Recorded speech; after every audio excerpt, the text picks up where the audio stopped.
Hello and welcome back to Doom.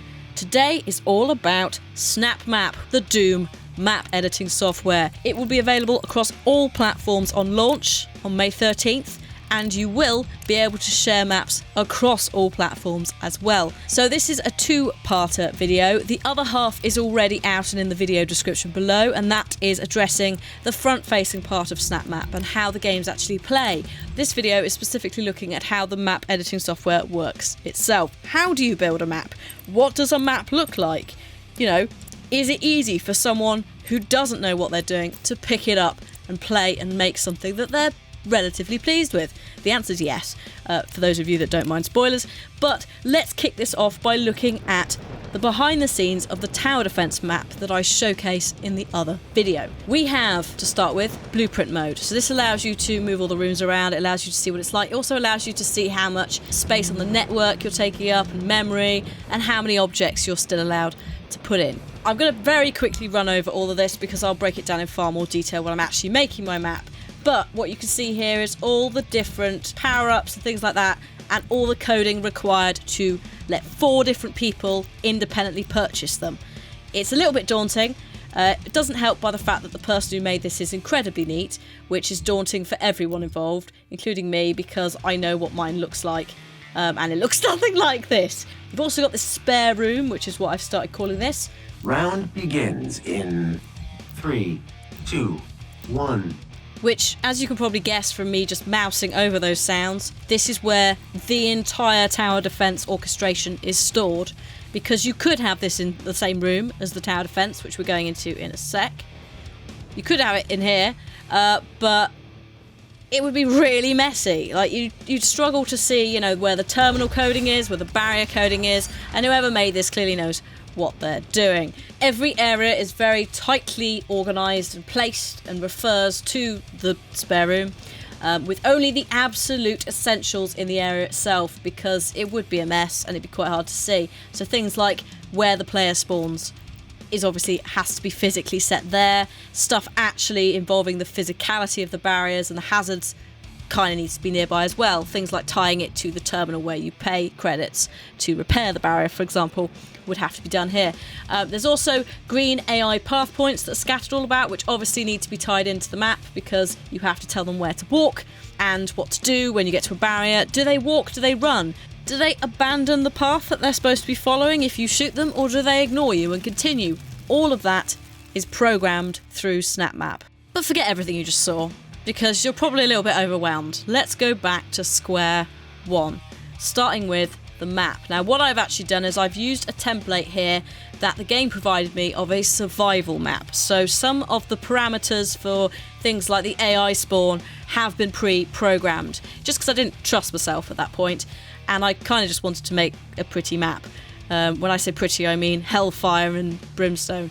But yeah, as you can see, I sort of got a bit carried away. I was like, I clearly had found that room on the right hand side that I was really quite into, and I think it's a penitentiary or something if I remember.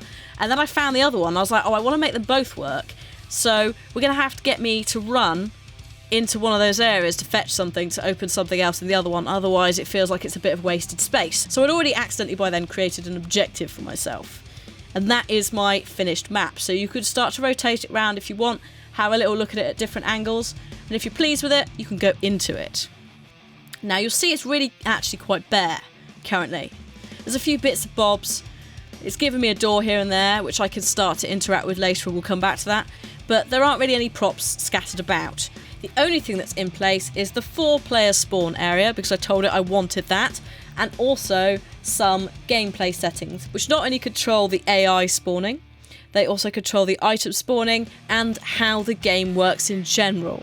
All of that stuff you could choose to set up yourself, or the map editor will very happily assist you with it. So I've actually chosen to go for assistance, because I didn't want to mess around with that too much. My time was limited and I wanted to have a finished-ish map by the end. Now we've done all that, let's have a look at how the environment works. So, your rooms are all fairly bare, but you could change that. As part of the settings for the room itself, they're called modules by the way, you can add sound layers, you can add decal, you can add ceiling, wall and floor clutter, which just makes it different, and you can add environment. So you can see I've gone for the atmosphere burned selection, but you can change it and you could do so much other things. Say if we go down to this hallway here, I fancy something a bit different. Now, turning on clutter doesn't do much there, but that's okay, because Doom also comes with a wealth of props for you to start adding in, which range from things like barrels, to ammunition boxes, to crates, to like plasma things, to steam coming out the walls,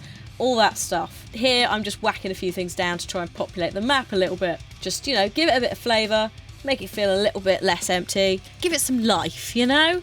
Now, speaking of life, let's do away with this music and let's get some actual sound in, yeah?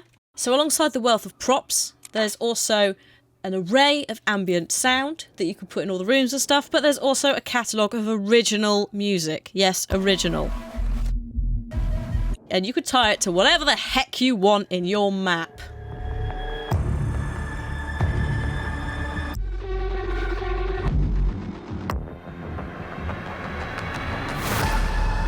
So, what I'm actually doing here, now I've finished messing around with the music, is I'm trying to set up basically a small little bit of, I guess it's logic code. I'm not very into knowing all the technology, but what I basically want, I want the door to come up as locked, I want to step up on the pressure plate, I want the music to start in time with that, I want a mini boss to spawn at the end of the corridor, I want the door to open, and I also want a facility speaker to say access denied. So the idea is I've stepped on the trigger, I shouldn't be there. The music's going in on the background and the woman saying, no, you're not allowed to, and the mini boss is spawned as a result, like a safety thing. Access denied. All of that is triggered from one pressure plate. I'm also going to want a mini boss that's relatively challenging, but because this is my first sort of mess around with the map, I don't want to make him too overpowered, and you can edit any mini boss's health and damage and so forth in their little menu that they've got. So you could also choose their behaviour. Are they looking for you? Do they want to jump out and scare you? Like, how do you want them to react to you? Do you want them to be there at the start, or do you want them to be tied to a trigger event, such as my pressure plate? All that stuff I've set up. I could also change which demon I want, but I've gone for the Mancubus because he's pretty cool. Elsewhere on the map, I also had an idea of having some sort of mini-boss patrolling that prison area. So I can do that by creating AI path points that tell it to follow this path until, you know, maybe you see me, maybe that doesn't set you off, maybe you have to be attacked. You can also do what that tower defense did and say, don't ever react to me shooting you, just continue with what I've told you to do.